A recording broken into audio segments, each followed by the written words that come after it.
So the Dark Harvest event has been live now for a couple days, and it appears that some slayers are still having some trouble with this event, so here is a guide with some tips to make this event a little less painful. The Dark Harvest event usually starts off a series of fun events in Dauntless near the end of the year. This event comes with some unique cosmetics for both armor and weapons and gives you an opportunity to snag some fun curiosities like this creepy but adorable black cat. The event also has a unique title and arguably one of the most difficult crowns to get in the game.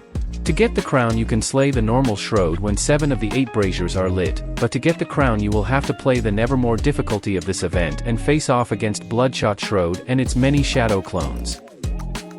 To do the Nevermore difficulty of this event you will want to get a team together and have designated roles. There are only 2 main roles you will need to focus on. Role 1, Brazier Management. This person is solely responsible for the braziers and is the key to the entire run. Only one person should be touching the braziers throughout the entire run, the rest of the team will focus on damage. The second role, DPS, is responsible for dishing out as much damage as possible until the behemoth's health gets down to the final quarter. If this guide helps you or someone you know, please consider dropping a like for me. It helps the channel reach other slayers and helps to keep our Dauntless community one of the best out there. One key tip for this event is to keep the braziers lit as low as possible until the behemoth's health gets down to the last quarter of its health.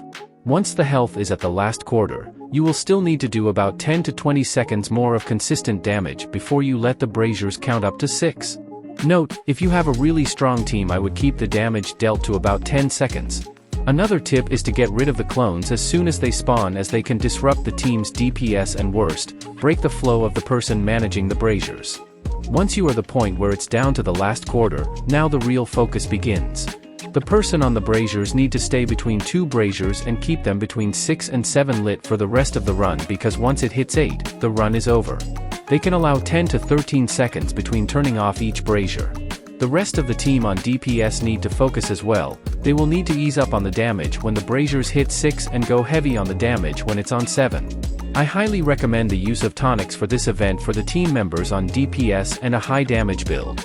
For the team member on the braziers, I recommend running 6 Aegis, just in case at some point they get hit, they can negate the damage and continue to focus on the braziers. This does not take the place of dodging when you need to, however, so bear that in mind. I also recommend having either a level 20 weapon or 15 at the lowest. One final tip is that if the braziers happen to hit 8, don't stop attacking until you actually can't move anymore. We have had the braziers hit 8 before, and because we kept attacking, the behemoth died and we got the crown while it was on 8 braziers. Good luck to you slayers, I wish you all success with this event.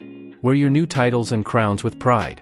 Don't forget to like, subscribe, and turn your notifications on for more Dauntless content.